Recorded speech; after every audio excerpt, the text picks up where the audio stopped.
Parfois, il suffit de quelques secondes pour que le quotidien bascule, une route obstruée, un trajet en bus, un contrôle de police, et soudain, la violence surgit. Bonjour et bienvenue dans les Gardiens du quotidien.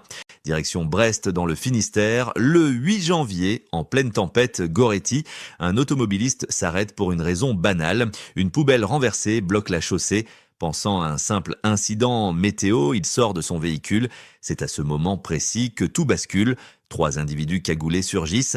Ils sont armés d'une arme de poing. L'homme est menacé, maîtrisé, puis laissé sur place, pendant que les agresseurs prennent la fuite avec son véhicule. À bord, des effets personnels, dont des téléphones, qui pourraient permettre aux enquêteurs de localiser la voiture. Pour l'instant, l'enquête se poursuit. Ce fait rappelle une réalité inquiétante. Certains actes violents sont prémédités et utilisent le contexte météo, obscurité, isolement comme levier.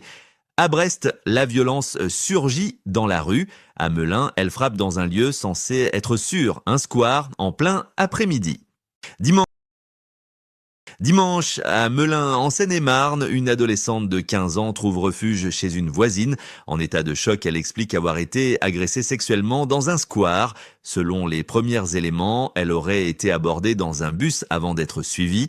Le suspect, un homme de 22 ans, a été interpellé dans un gymnase accueillant des migrants et placé en garde à vue.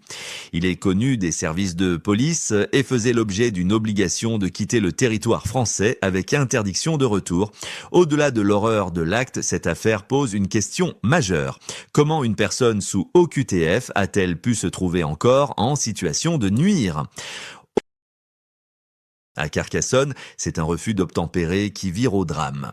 Lundi après-midi, à Carcassonne, les policiers repèrent un véhicule signalé volé à l'intérieur, 3 mineurs. Lorsque les forces de l'ordre tentent une interception, le conducteur refuse d'obtempérer. Pire, le véhicule est dirigé vers d'autres policiers. Face au danger immédiat, un agent fait usage de son arme. Un adolescent de 16 ans est blessé par balle, sans pronostic vital engagé. Les 2 autres occupants sont interpellés. Un enchaînement dramatique qui rappelle que le refus d'obtempérer n'est jamais un acte anodin et peut mettre en danger policiers, passants et les occupants eux-mêmes. Message clé, un contrôle n'est pas une condamnation. La fuite multiplie les risques, parfois irréversibles. 3 faits, 3 contextes différents, mais un même constat, la violence s'installe dans le quotidien, souvent sans prévenir.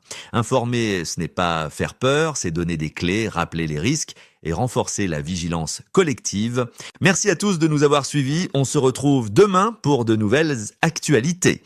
D'ici là, restez vigilants et surtout, n'hésitez pas à partager vos expériences ou vos conseils en commentaire. Votre témoignage peut aider d'autres personnes à éviter le pire. Abonnez-vous à la chaîne et rejoignez la communauté des Gardiens du quotidien pour ne rien manquer des prochaines alertes, faits divers et conseils de sécurité.